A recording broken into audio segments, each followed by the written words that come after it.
Y ahora vamos a hablar de algo que le puede aquejar a muchísimas personas y que es de tremendo pesar, porque cuando uno dice, me duele todo, pero siento que hoy me duele esto, mañana me duele el otro, siento que me duele todo el cuerpo y además sufro de un cansancio tremendo. Esto es lo que replican muchas personas que padecen de fibromialgia. Pero hoy, de la mano de la doctora Alicia Marín, vamos a ver hasta qué punto también, ¿verdad? Personas que padecen de diferentes dolores pudieran verdaderamente padecer de la fibromialgia. Doctora, muy buenos días. Felices de tenerla aquí en nuestra casa. Buenos días, muchas gracias. ¿Hasta qué punto, doctora, verdaderamente si yo digo a mí me duele todo el cuerpo, todo el tiempo estoy padeciendo de dolores, ¿hasta qué punto podría yo ser candidata a padecer de fibromialgia? En realidad hay bastante población que tiene esto, pero antes de hacer el diagnóstico como fibromialgia es importante hacerse varios exámenes para descartar otras causas de dolor de cuerpo, de articulaciones, que es lo que caracteriza a esta enfermedad. Si hay también problemas del estado de ánimo, problemas de colon irritable, pues es muy probable que sea fibromialgia, pero aún así es importante los exámenes. Ahora, un paciente con fibromialgia, digamos, se dice que peregrina mucho, por decirlo de esta manera, ¿verdad?, antes de poder verdaderamente ser diagnosticado. ¿Por qué? Es porque la fibromialgia cuesta mucho encontrarla en un examen de sangre. Entonces hay que hacer muchos tipos de pruebas. Normalmente si vamos al Seguro Social nos van a tener que referir a diferentes departamentos y cuando se haya descartado todo eso, entonces se dice, bueno, pues lo que tienes es fibromialgia, pero no hay una prueba específica para decirte que lo tienes, sino que tiene que ser por descarte. ¿Y cómo la detectan? Es decir, ¿va donde diferentes doctores porque es multifuncional o porque verdaderamente tenemos que ver a diferentes para ir descartando otro tipo de padecimientos? ¿Cómo es que se maneja ese protocolo? Así es, normalmente como son dolores en los huesos, en los músculos, iremos al servicio de ortopedia e iremos también donde reumatólogos para verificar que no se trata de artritis, por ejemplo, y una vez que salimos de esas dudas, pues entonces se hace el diagnóstico de fibromialgia. También hay algunos puntos en el cuerpo que nos orientan, por ejemplo, si la persona tiene dolor a nivel del tórax, en la segunda costilla, ¿como aquí? Sí, en esta parte de los brazos, a la par de los codos, detrás de lo que llamamos la corva, detrás de la rodilla, en la parte de atrás, en las escápulas, y son puntos muy dolorosos y específicos ahí, pues ya uno se puede ir orientando a que se trata de fibromialgia. O sea, esos son puntos específicos que sí son reiterativos en las personas que padecen de fibromialgia. Exactamente. ¿Y qué tipo de dolor o qué podemos percibir además, verdad? Normalmente la persona va a tener dolores de cabeza, trastornos en el estado de ánimo como tristeza, mucha tendencia a la depresión y casi siempre colon irritable, que es una entidad que se caracteriza por alternar entre días de diarrea y días de estreñimiento y también molestias con ciertos alimentos. O sea, sí hay padecimientos o situaciones paralelas, es decir, ¿verdad? Porque una persona que de repente le duele todo el cuerpo y pasa mucho tiempo con dolor, también habría que ver si efectivamente es algo muscular y no tiene algo que ver si no tiene esos otros padecimientos, por decirlo de alguna manera. Ahora, en la medicina funcional, digamos, ¿verdad? Y en general, ¿qué opciones le podemos dar? Porque también es un tema que vemos que las personas con fibromialgia no hay manera muchas veces de aplacar o llegarle a disminuir ese dolor o esas molestias que tiene. Exacto, es importante saber que la fibromialgia es un problema en el sistema nervioso donde hay una hiperactividad de las neuronas, de las zonas del cerebro que detectan el dolor y tenemos que trabajar en esa área, que es muy importante para alguien que ha sido diagnosticado con fibromialgia desde el punto de vista naturista, pues tenerle al cerebro todos los nutrientes que él necesita para trabajar adecuadamente y luego quitarle todas aquellas toxinas o inflamación que pudieran estar interrumpiendo el adecuado funcionamiento. Entonces, para nosotros lo importante es trabajar esas dos áreas. Ahora, porque hay personas que dicen que usted habla del sistema nervioso, hay otras personas que también se refieren a que puede iniciarse por una infección bacteriana o incluso por un accidente de tráfico, una crisis emocional. Bueno, ahí estaría lo nervioso. Hay diferentes motivos en los que se podría desencadenar. Sí, porque normalmente tenemos ya una predisposición que lleva una parte genética, también una parte ambiental interna donde nos faltan algunos nutrientes y quizás tenemos algunos tóxicos en el cuerpo como metales pesados, disbiosis en el intestino, que eso es falta de probióticos que genera mucha inflamación al cuerpo y a órganos muy delicados como el cerebro. Y si además existe repentinamente una sobrecarga de estrés, de inflamación por otra enfermedad, por ejemplo, o una baja en la función del sistema nervioso, como puede ser una crisis de ansiedad, pues ahí se podría desencadenar la fibromialgia. Ahora, doctora, algo que le interesa a toda nuestra gente allá en casita, ¿verdad? Soluciones. ¿Por qué, por ejemplo, empecemos con la primera que nos planteaba, la desintoxicación, ¿verdad? ¿Por qué la desintoxicación de colon e hígado puede ser tan importante? Esos son dos órganos importantísimos en la eliminación de desechos y normalmente con los hábitos alimenticios, y si la persona además tiene lo del colon irritable que estábamos hablando, pues normalmente el colon no va a estar suficientemente limpio, vamos a tener residuos ahí, disbiosis, y esto va generando básicamente una toxicidad en el colon que se absorbe al cuerpo y va a afectar órganos muy delicados como la parte endocrina y también el sistema nervioso. Entonces, un pilar básico es hacer una desintoxicación. Y la desintoxicación, digamos, en ese proceso, las sales de Epsom, el aceite de oliva con limón son ingredientes importantes. ¿Cómo los manejamos para hacerlo? Es una opción. Normalmente recomendamos que la persona por un mes tenga una alimentación muy basada en frutas, verduras, vegetales, con poca carne roja y cerdo, y también con pocos alimentos procesados que pudieran tener colorantes, preservantes. Recomendamos mucho también bajar el consumo de gluten, y una semana antes de hacer la limpieza normalmente se usa jugo de manzana, eso sí tiene que ser de manzana de verdad. Y esto va a ayudar mucho a aflojar, a suavizar los residuos que están dentro del intestino para poder botarlos sin molestias, ¿verdad? Eso es importante. Y ya pues tal vez un fin de semana nos vamos a tomar un par de días para hacer ya la limpieza un poquito más fuerte, que consiste en que el primer día vamos a mezclar un poquito de sales de Epsom con agua. Normalmente vamos a utilizar una cucharada, entonces vamos a ponerla por acá. ¿Sí? En agüita. Lo mezclamos bien, lo vamos a tomar y más o menos a las 2 horas vamos a sentir la necesidad de ir al baño, y normalmente las heces se van a poner un poquito más blanditas hasta llegar al punto de diarrea. Es importante saber que eso va a pasar, para no es parte de la limpieza. Exactamente.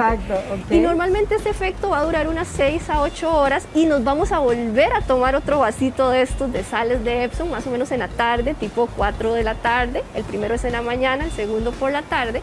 Y más o menos a las 6 vamos a empezar con una limpieza de hígado. Ya ahí todo el día hemos estado limpiando el colon. Eso es limpieza de colon. Sí. Y ahora pasamos a la del hígado, ¿con qué? Pasamos a la del hígado. Vamos a necesitar exprimir limón ácido, ¿sí? Y vamos a mezclarlo con aceite de oliva extra virgen, que sea de buena calidad. Y vamos a ver que cuando lo mezclamos se forma un líquido amarillento que recomendaría que lo tomemos con una pajilla. ¿Con una pajilla? Porque sabe un poquito feo. O tragárselo de una. O tragárselo de una, pero con una pajilla normalmente no nos va a saber. Vean cómo se pone. ¿Sí? No nos sabe tan espesillo, y entonces con la pajilla pues se digiere bien. O sea, repitamos esto, en la mañana y luego a las 2 horas me tomo otro. No, en la mañana y en la tarde, y en más la o menos 6 a 8 horas después, repito. Y a las 6 de la tarde aproximadamente me tomo esto. ¿A las 2 horas de este? Y más o menos, a las 2 horas. O sea, todas estas 3 porciones, hasta vamos, 1, 2, la tercera en el mismo día. Exactamente. Híjole, hay que quedarse en la casa ese día. Sí, eso correcto. Sí. Es día de limpieza nada más. Día de limpieza total. Exactamente. ¿Y ese ahí terminaría o al día siguiente? No, esto lo tomamos como a las 6.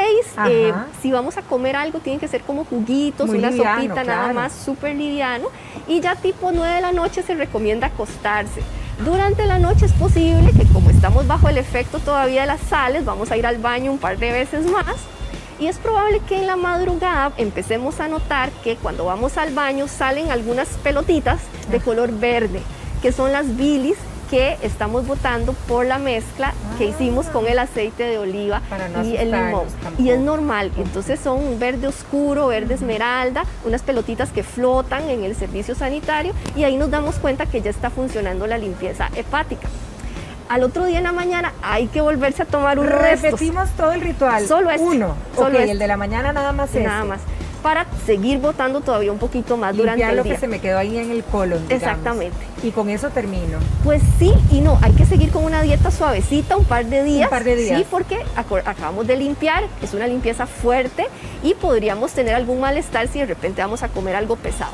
Perfecto, perfecto. Clarísimo. A limpiar el colon y a limpiar el hígado. Exactamente. Ok, ahora, cómo juegan, o qué papel más bien juegan los intravenosos, por ejemplo, ¿verdad? Para todos los sueros intravenosos, para todo este tipo, digamos, de dolores, de molestias. Es muy interesante porque se ha visto que los antioxidantes, especialmente la vitamina C, el glutatión, el ácido alfa-lipoico, que ahorita existen para aplicación endovenosa con una bolsita de suero, nos ayudan mucho a bajar la inflamación en los tejidos y los daños que las toxinas han hecho en los tejidos. Entonces se ven grandes mejorías de la función cerebral y reducción del dolor en personas con fibromialgia cuando aplicamos esto. También hay mucha disposición ya en el país de la aplicación de ozono también intravenoso. ¿Qué tan efectivo puede ser, digamos, en el caso de fibromialgia? Porque se habla mucho en los diferentes casos de dolores, ¿verdad? ¿Es efectivo para todos?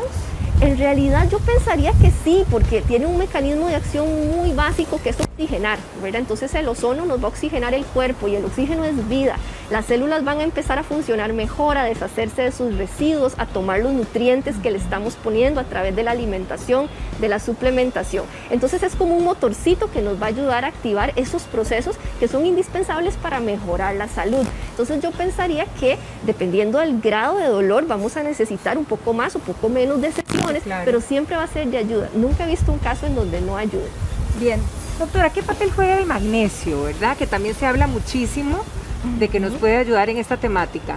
Bueno, el magnesio es uno de los minerales que vemos bajito en la sangre de las personas que tienen fibromialgia. También la vitamina D la encontramos por lo general baja. La GABA es otro nutriente, otro aminoácido que está bajito. Entonces siempre recomendamos suplementarse y buscar alimentos pues ricos en esto.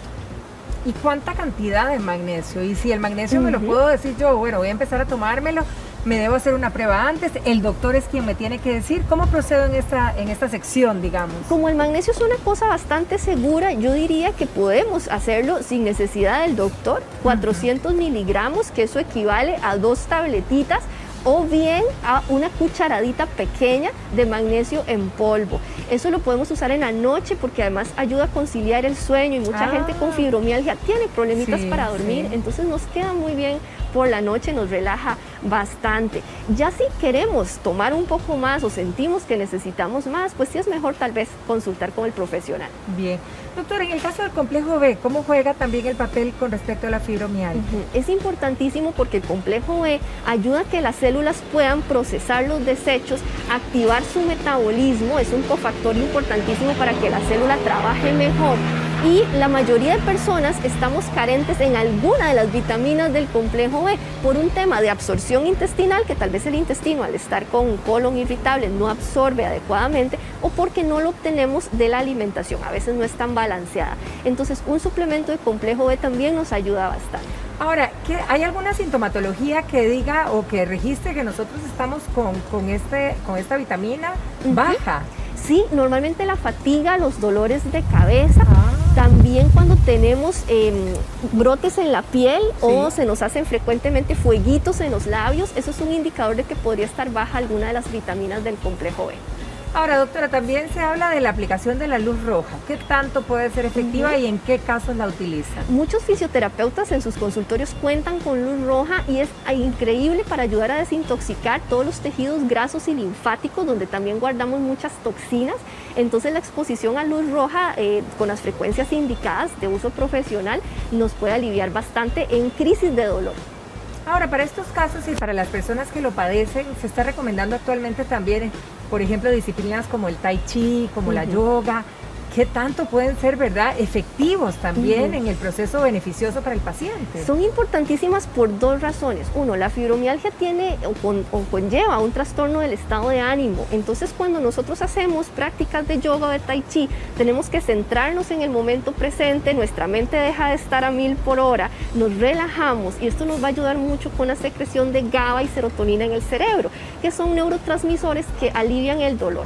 Y la otra cosa es que estas disciplinas nos ayudan a movilizar de una forma pasiva, sin lesionar o posibilidades de lesión, nuestros músculos, huesos y articulaciones, que es indispensable moverlos. Suena paradójico porque duelen, pero hay que moverlos porque si no lo hacemos duelen más. Claro. Sí, se empiezan a atrofiar. Entonces nos permite hacer movilizaciones que mantengan el adecuado flujo de sangre, la oxigenación y esto nos va a ayudar a controlar el dolor también.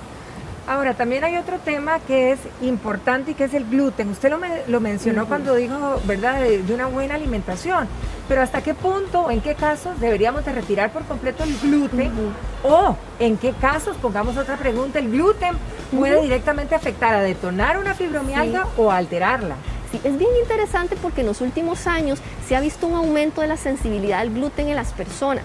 Probablemente porque los cultivos de trigo son modificados genéticamente y ya el cuerpo no reconoce esta proteína, se atribuye a eso. Hay exámenes de sangre para revisar si uno es sensible o no al gluten, eso es importante también que lo podemos verificar. Y si lo somos, es importantísimo bajarlo o quitarlo. ¿Por qué? Porque produce inflamación y los órganos más sensibles a la inflamación son las glándulas endocrinas y el cerebro, y es ahí donde reside la fibromialgia.